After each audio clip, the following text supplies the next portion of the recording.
a beautiful island off the African coast, would be a dream destination for holidaymakers. But a bomb at the airport diverts two jumbos to a tiny airstrip. In just 8 minutes, the worst aviation accident of all time takes the lives of 583 people. Now, with cutting-edge computer technology, we reveal exactly what went wrong. Disasters don't just happen. They're a chain of critical events. Unravel the fateful decisions in those final seconds from disaster.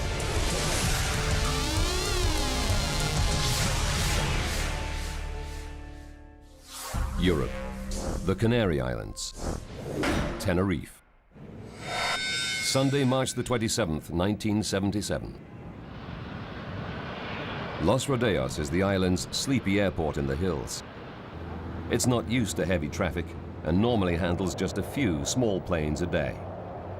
But this is no ordinary day.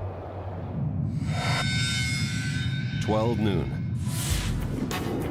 After an overnight flight from Los Angeles, Pan Am's Flight 1736 is just 2 hours away from the Canary Islands. Joan Jackson has been a flight attendant with Pan Am for 7 years.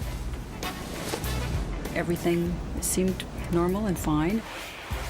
Sometimes you get passengers that you wish were on somebody else's flight, but these were all really wonderful people, and we enjoyed having them on our plane. Jack Ridout is one of the 378 passengers happy that he's on board a 747. Back in the 70s, I mean, the 747 was the cat's meow. I mean, it was it. It was twice as big as any other airplane. Jack is traveling in style. He's taking his girlfriend, Joni, on a special vacation. It was a wonderful first-class trip. We went to the upper deck. In those days, it was kind of a cocktail lounge. Very nice. They're heading for Gran Canaria, the third largest of 7 Canary Islands, known for their stunning scenery. But as beautiful as the islands are, they also harbor a number of terrorist groups, eager to free the islands from Spanish rule.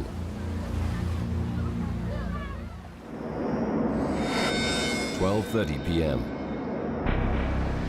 Suddenly, Pan Am's captain, Victor Grubbs, receives an urgent message from air traffic control. A bomb has exploded at Gran Canaria Airport, where he's due to land. He must now head for Los Rodeos Airport on the nearby island of Tenerife. He then tells the passengers what's happened.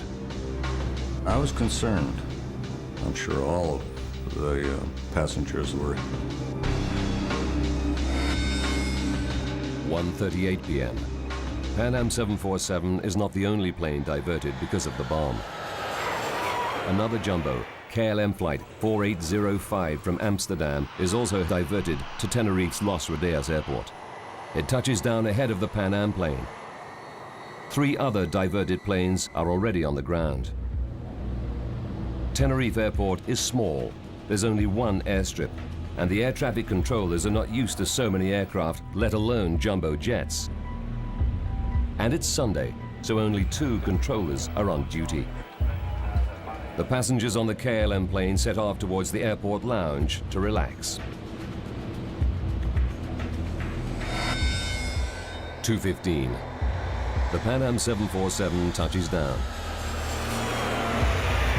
It joins the KLM on the tarmac, waiting for Gran Canaria's airport to reopen. Gran Canaria is just a 25-minute hop away, but it could be some time before police there declare the airport safe from bombs. No one knows how long they'll be kept here. Tenerife's Los Rodeos Airport is situated in a valley, in the shadow of the great Mount Teide, the 3rd largest volcano on Earth. Teide dominates the island and even influences the weather. So far today, the sun is shining, but conditions can change at any moment. The airport is at an altitude of 632 meters above sea level. Low-lying clouds frequently roll down the mountains, shrouding the airport in heavy fog. But when the Pan Am plane lands, weather isn't a problem. The conditions were good. They were clear and a beautiful day. I noticed that the airport was in a little disrepair, medieval to say the best. Los Rodeos Airport opened in 1941. Facilities are severely limited. There's no radar to monitor planes on the ground. And today the runway center lights are out of service. With 5 big jets now diverted there as well, the airport can barely cope. The departure lounge is overcrowded. Passengers inside the Pan Am Jumbo are not allowed to leave the plane. The flight attendant opens the door to give the passengers some fresh air. I remember we were waiting. We were there long enough to be bored. Say, when are we going to go? 2:30 p.m. Police in Gran Canaria have cleared the bomb, and the passengers think they'll soon be able to get to their destination and start their vacations. But even though the Pan Am plane is ready to take off, it can't.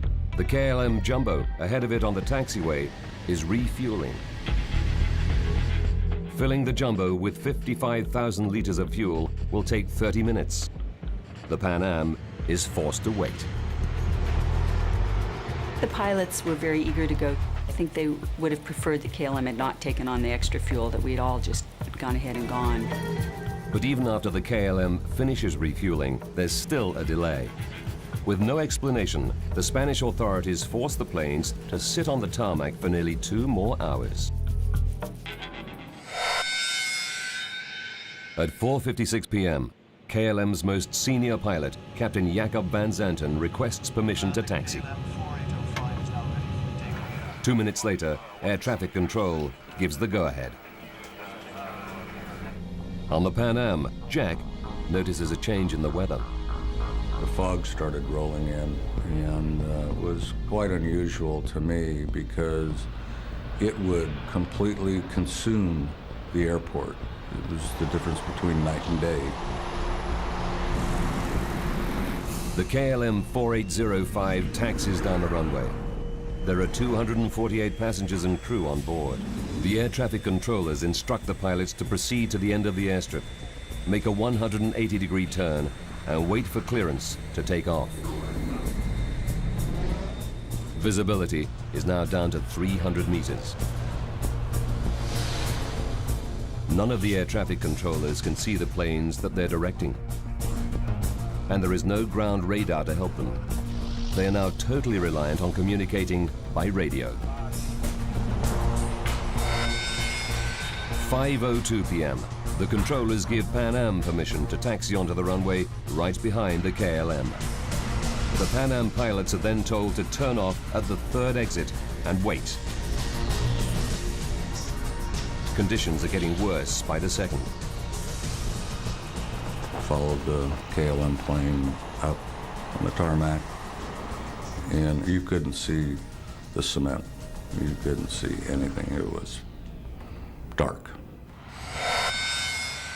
5:04. The KLM is completing its 180-degree turn and getting into position for takeoff.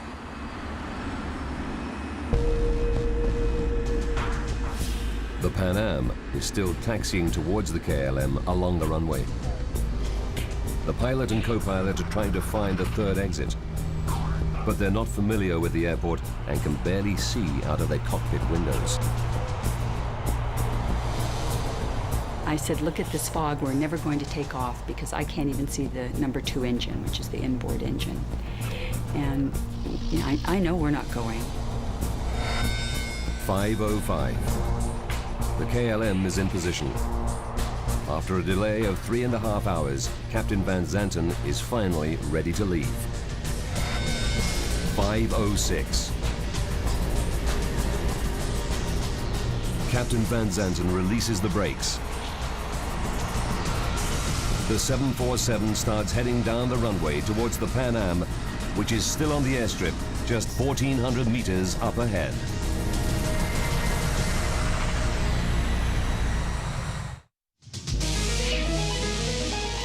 A KLM jumbo jet is heading down the runway in thick fog. But a Pan Am jumbo is still taxiing towards it on the same airstrip.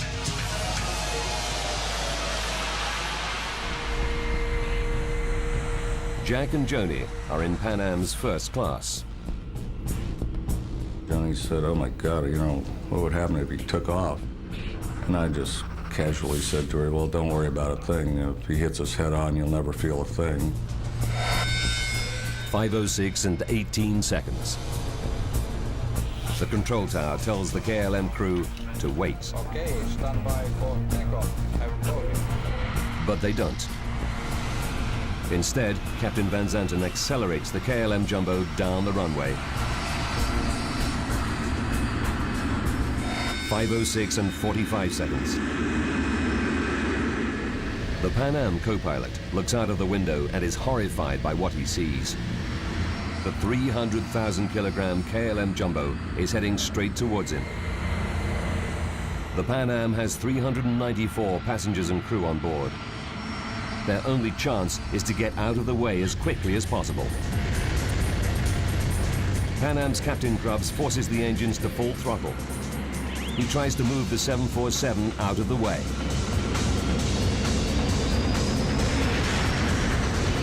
I heard the engines rev, and we made a really hard, sharp left-hand turn. But it's too late. 5:06 and 50 seconds. The KLM smashes into the American jumbo at 290 kilometers per hour. Just a shattering noise. I felt like every molecule of air exploded. My only thought was, bombs, it's got to be bombs. And all you could see was the twisted metal parts. Then almost immediately the fire broke out. And I looked around and thought, how are we going to get out? We're trapped.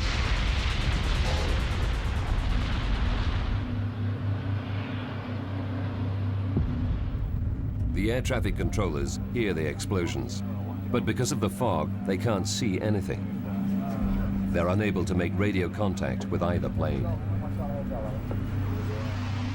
The KLM 747 has careered into the Pan Am, slicing off the upper deck. After the impact, the KLM crashes further down the runway. We heard tremendous grinding and exploding. I knew immediately that those poor people would not survive. The tower controllers sound the alarm. These first news pictures show the firefighters tackling the blaze which has engulfed the KLM. They can't find any survivors. Because of the fog, they have no idea that just 450 meters up the runway, the Pan Am jumbo is also in flames, with hundreds of people still on board. Without a moment's hesitation, Jack Ridout immediately sets about helping other passengers. There was raw fuel, and I had it all over me. I was drenched in it. I thought, we gotta get these people out of here. So I started just literally slinging people out that door. Meanwhile, Joan Jackson and another flight attendant are trying to escape. I think I must have gone through this hole, and I reached back down and said, "Suzanne, give me your hand," and pulled her out, and we found ourselves standing on top of the aircraft. The shattered Pan Am jumbo can no longer move, but its engines are still running at full power. And I could hear the clanging of the metal in there, and they were starting to disintegrate and throw pieces of metal around.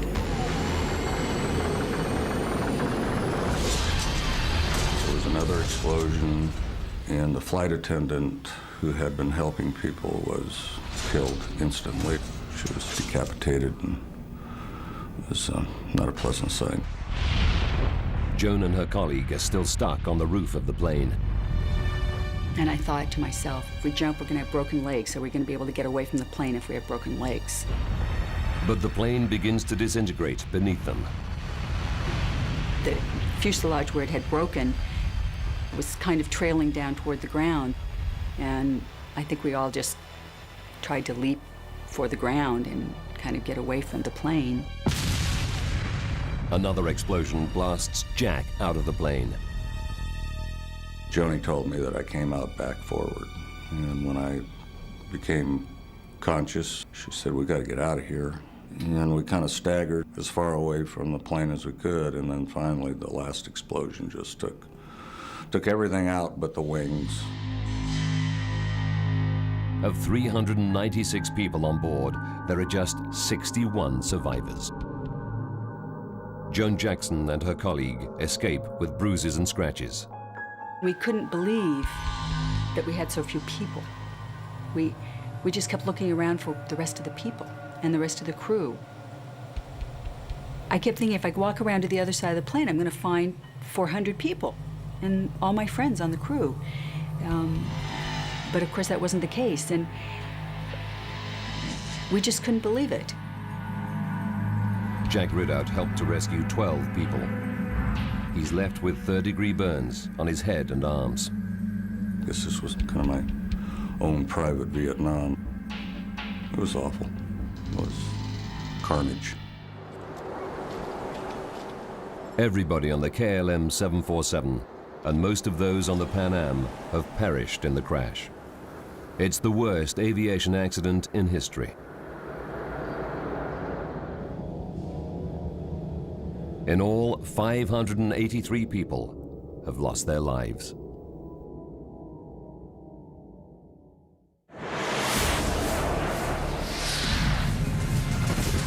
Around the world, people are shocked. The jumbo jet is the most advanced aircraft of its time, but it also carries twice as many passengers as any other commercial plane. And now, the burnt-out remains of two 747s lie scattered on the runway. It took just 8 minutes. Now we rewind the events of that fateful day and go deep into the investigation to reveal what really happened. Advanced computer simulation will take us where no camera can go, into the heart of the disaster zone. The Spanish immediately bring in a team of specialists. Accident investigator Jaime Velarde leaves his home in Madrid at once, reaching Tenerife by first light. When we arrived, we actually noticed the sensation of the big catastrophe.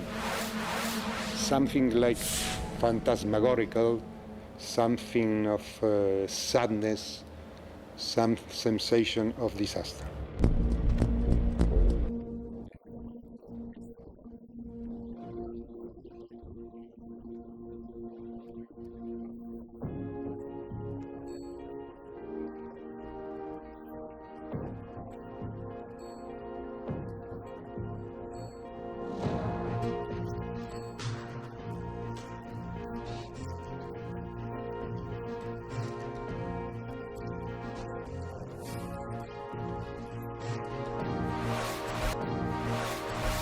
We were appalled. It was tremendous, the amount of wreckage.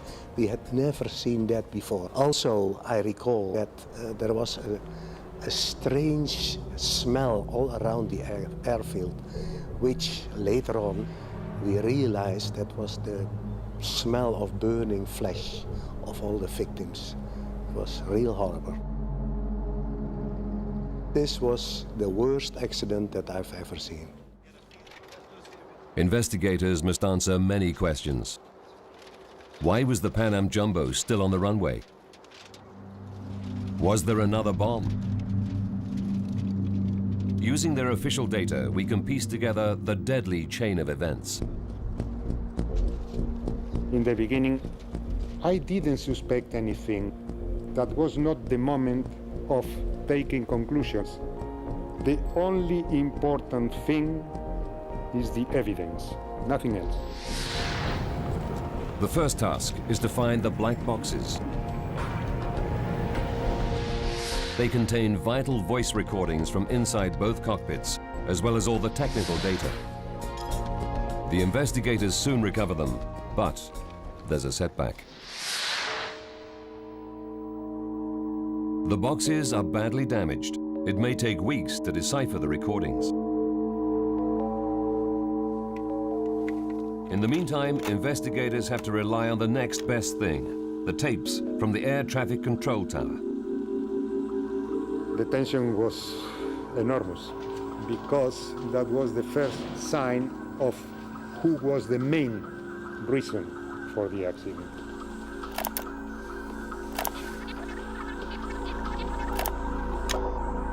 The investigators listen intently to the final moments before the crash. They need to find out why the KLM 747 took off while a Pan Am Jumbo was still on the runway. Did the tower controller give the pilot permission to depart? 1 minute, 23 seconds before the crash. The KLM completes its 180-degree turn at the end of the runway. The KLM 4805 is now ready for takeoff and we're waiting for our ATC clearance. This is not a request for takeoff clearance, but a request for air traffic control clearance. The pilots are seeking directions for once they're airborne.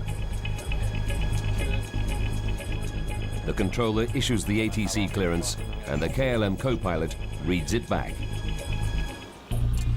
33 seconds before the collision. The tapes reveal that after reading back his ATC clearance, the KLM co-pilot makes an unusual statement. We're now at takeoff. American investigator Bill Edmonds is puzzled by what he heard. We couldn't understand exactly whether he was saying we are at takeoff or we are taking off. If we are at takeoff, that means we're ready to take off, or the other would be that they're actually in the process of taking off. 28 seconds. The Spanish air traffic controller also seems confused by what the KLM co-pilot has just said. Okay, stand by for takeoff. I will call you. Stand by is the last instruction from the tower to the KLM. They never issue takeoff clearance. Nevertheless, Captain Van Zanten accelerates down the runway.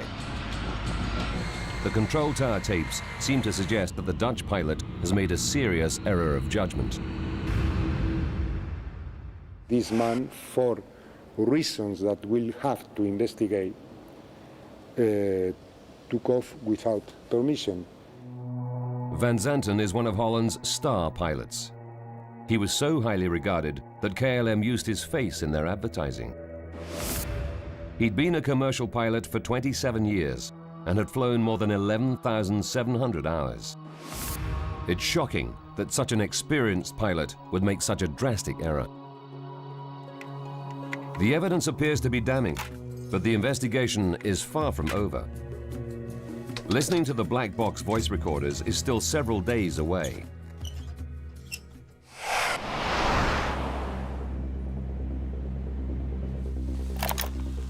Meanwhile, the tower tapes reveal another startling fact. The Pan Am pilots had not followed their instructions either.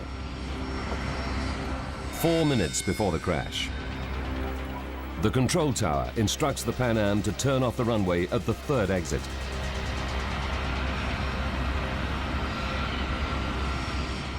But investigators now know that the planes collided further up the runway, near the fourth exit, much closer to the KLM's takeoff position. Why did the Pan Am captain miss his turnoff? The worst air accident in history happened on the ground at Tenerife's Los Rodeos Airport. Control tower tapes have revealed that KLM pilot Jacob Van Zanten took off without clearance. Now, using advanced graphics based on the Spanish government's official report, we go deep into the investigation to discover exactly what went wrong. Investigators have made another startling revelation. The Pan Am overshot its exit and was in the way. Did Pan Am's Captain Grubbs make a fatal error?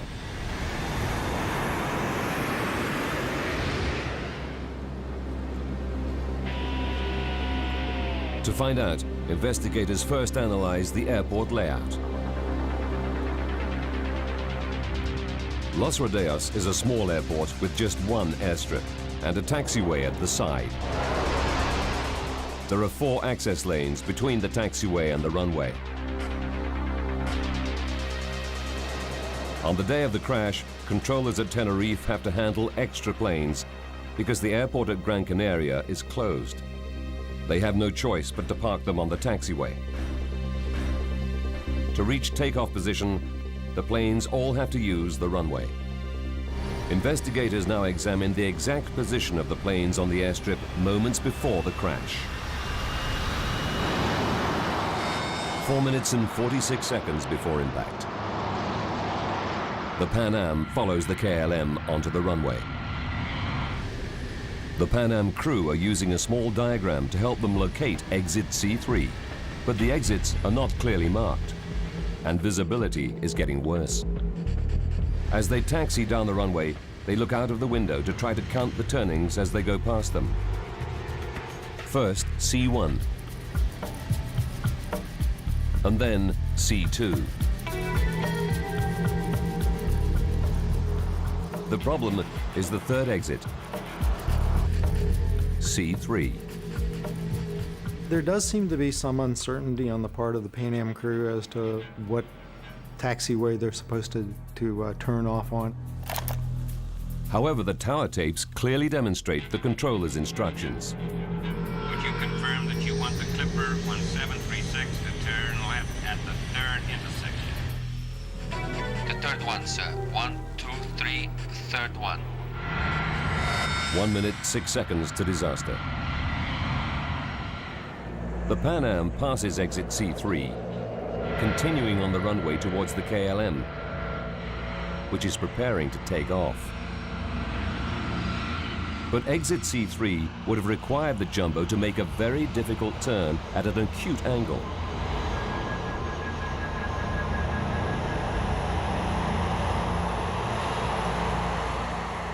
The American investigators believe it was a practical impossibility, and the crew may have thought so too. The geometry that we drew out indicated that the Pan Am aircraft could not have made it. In my mind, had I been the captain of the airplane, I don't think I would have attempted a turn of that sort. But if the turn is so difficult, why did the controller ask the Pan Am to make it? Probably because he was not used to 747s. Other aircraft could have performed the maneuver very easily. But American investigators believe there's another reason why Captain Grubbs misses the C3 exit.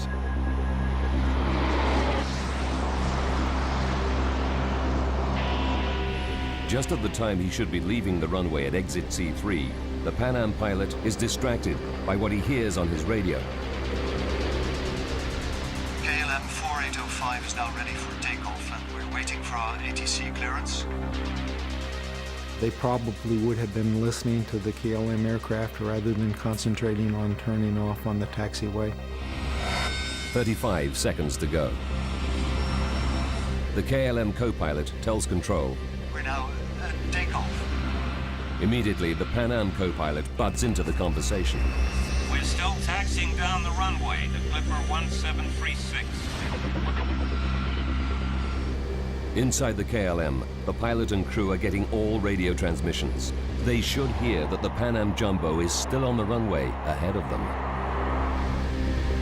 But Captain Van Zanten, the most experienced pilot in the Dutch fleet, increases the thrust of his engines and accelerates down the airstrip.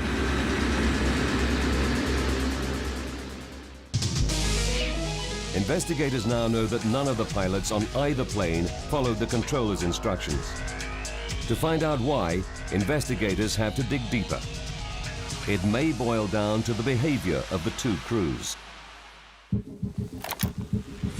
Transcripts of the control tower tapes reveal a growing level of tension in the KLM cockpit.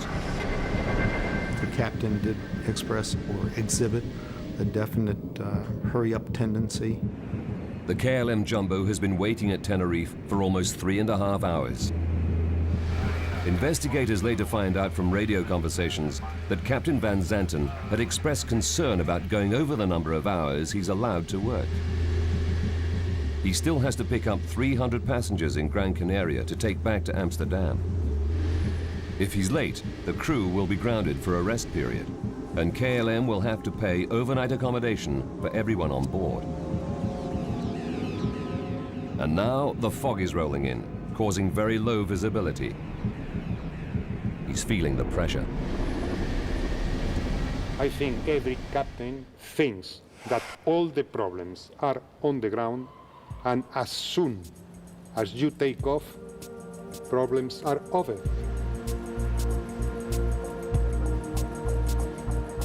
There you are in your kingdom, and you are the person who decides.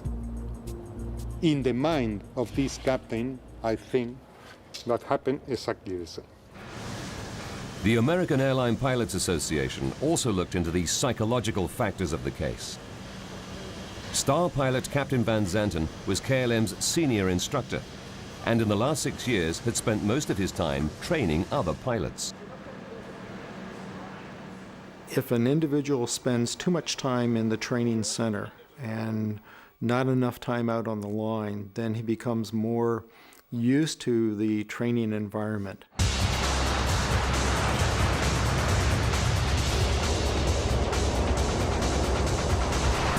In fact, in the past 6 years, Captain Van Zanten had flown an average of just 21 hours per month, and he'd not flown at all in the last 12 weeks.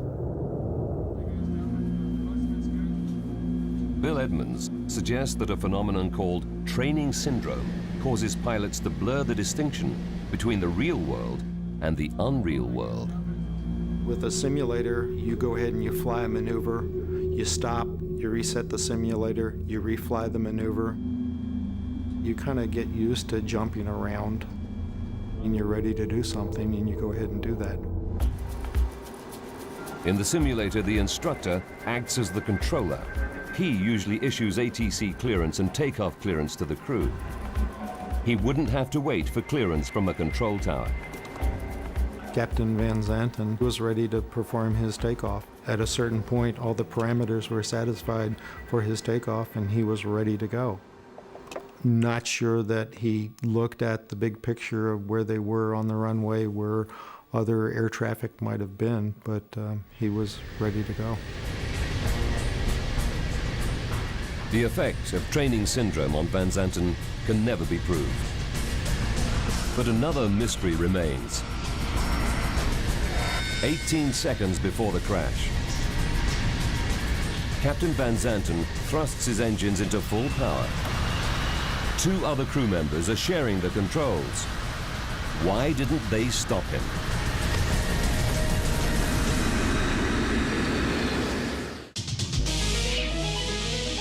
Control tower tapes have revealed that KLM's Captain Van Zanten took off without clearance. Investigators have also discovered that the Pan Am Jumbo missed its exit and was in the way. Now investigators are waiting for the evidence from the plane's damaged black boxes. They could reveal new clues. Each 747 has 2 black boxes: the flight data recorder and the cockpit voice recorder, which stores the final 30 minutes of all conversations inside the cockpit. Spanish investigator Jaime Velarde took the black boxes to Washington, where they were examined in the National Transportation Safety Board's special laboratory. It was very, very heavy investigation because you had to analyze practically every one of the recorded voices.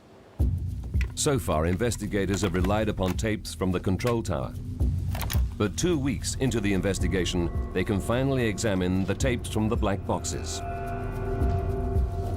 It can take several days to listen to a half-hour cockpit voice recorder, and you try to identify who's speaking, what they're saying, and what other interactions may be going on.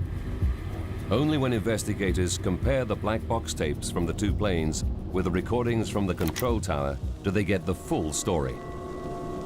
They make a dramatic discovery. In the KLM cockpit, the crew didn't hear certain directions that were clearly audible on the control tower tapes. Just when Captain Van Zanten most needed his radio communications, a loud squeal obliterated vital messages. Papa for 1736 report. Patrick Smith is a commercial pilot who studied many air disasters. Communicating to air traffic control the way we do is just so second nature. You don't think of it potentially being something that could break down and kill you.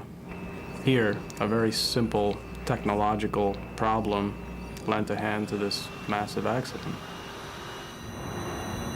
The communication system in use at Los Rodeos in 1977 is still used all around the world today. Airplanes communicate with air traffic control using two-way VHF radios. All the planes at the airport tune into the same frequency, so that not only can they receive their instructions, they can also hear what's going on around them. But the system has limitations.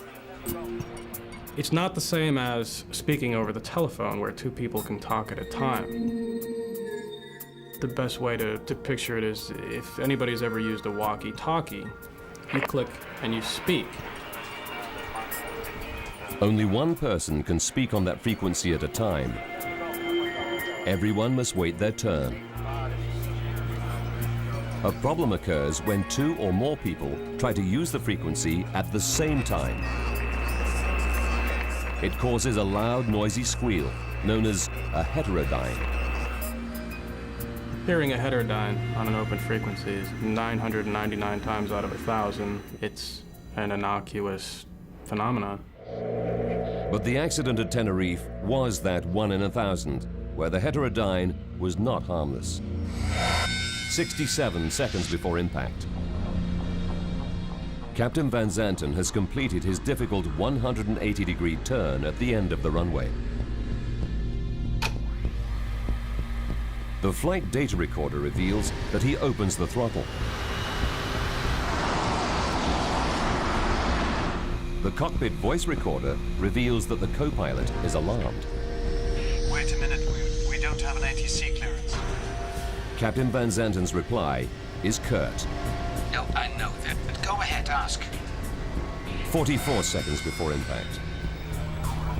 While the KLM co-pilot is reading back the ATC clearance to the controller, the data recorder reveals that Van Zanten has already begun to accelerate. He doesn't wait for the co-pilot to finish. 37 seconds. We're going.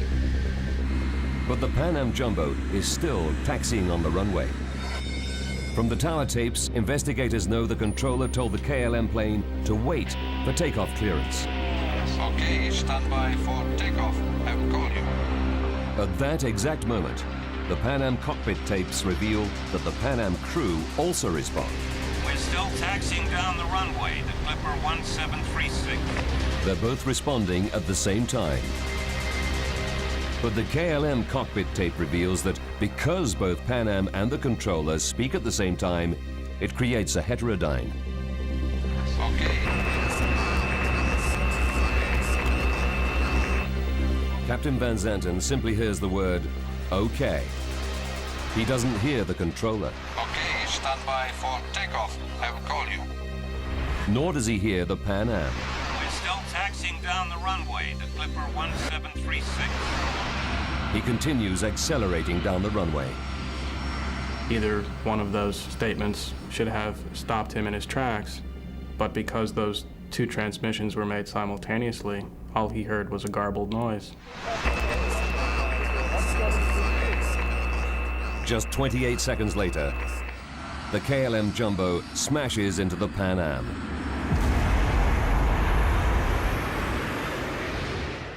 The Dutch investigator feels that this discovery has cleared Van Zanten of any blame. This was a breakthrough in our investigation, and I'm pretty sure that if the KLM had heard these messages, he would not have continued its takeoff. The interference happened 30 seconds before impact, blocking 2 vital messages. But even after that, the cockpit tapes reveal that Van Zanten had one final warning. 24 seconds before the crash, the Spanish controller makes a second call to Pan Am about its status on the runway. Papa Alpha 1736. Report runway cleared. The Pan Am co-pilot responds. Okay, we'll report when we're clear. This conversation was definitely audible in the KLM cockpit, but only one member of the crew was aware of it. The flight engineer understood it, at least partially. The Pan Am, is he not clear? The captain that is in the middle of the takeoff said something. What you say? What do you say? The Pan Am, is he not clear? Van Zanten replied emphatically, Oh, yeah. Oh, yeah. And then flight engineer doesn't reply anymore. The flight engineer was the most junior member of the crew. Dismissed by his highly respected captain, he doesn't question him further. Both the Spanish and American investigators are critical of Captain Van Zanten's performance that day.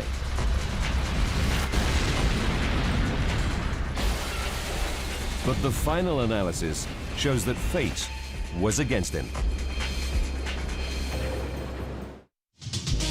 Captain Van Zanten took off without clearance and crashed the KLM Jumbo into a Pan Am 747 on the same runway.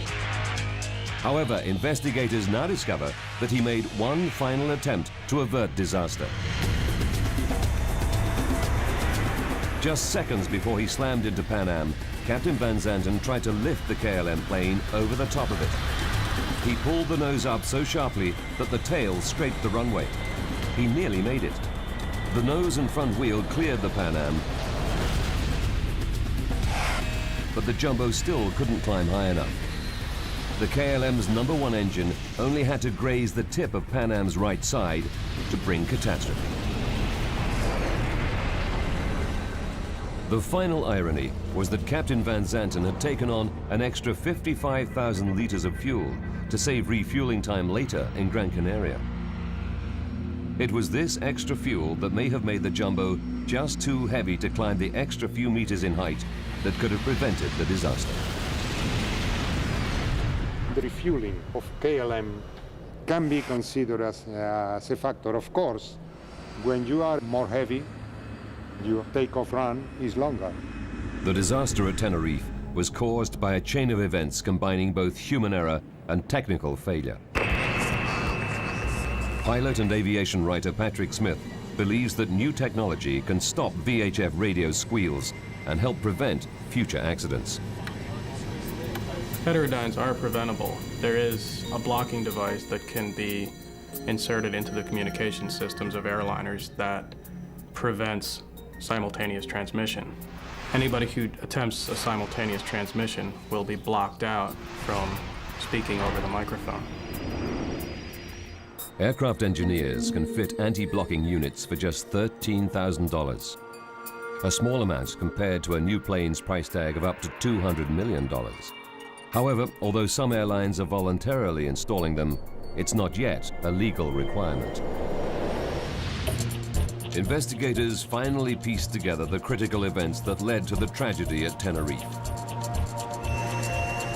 First, the air traffic controllers instructed two 747s to taxi onto the same active runway at the same time. Then, in heavy fog and confused by the runway layout, the Pan Am pilot missed his exit and taxied too far. Just seconds later, Dutch pilot Captain Van Zanten began his takeoff without clearance. Finally, a loud squeal in the KLM cockpit prevented the captain from receiving vital messages which may have stopped him in his tracks. For the survivors of Tenerife, the nightmare continued for many months. I found that I was frightened of everything. I didn't want to ride in a car. I didn't want to let my husband out of my sight.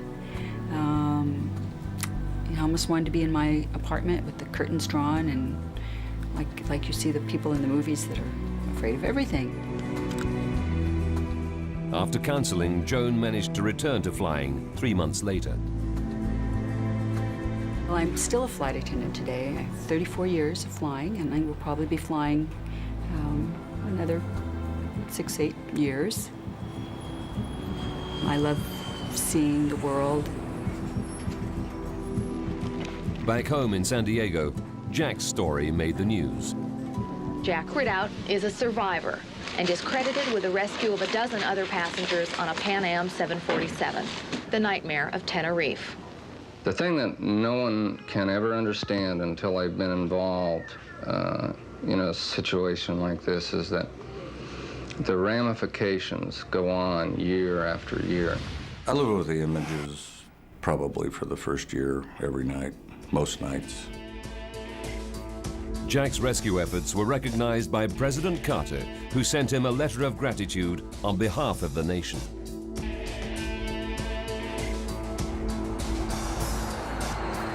A new airport in the south of Tenerife now handles the majority of the island's visitors. Built at sea level, it rarely suffers from fog.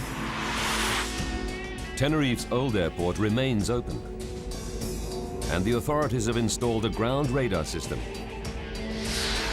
Since the accident, the airstrip has been used mainly for regional flights between the islands. But today, a vast increase in tourism has seen the return of large aircraft, both landing and taking off in the fog at Tenerife's Los Rodeos Airport.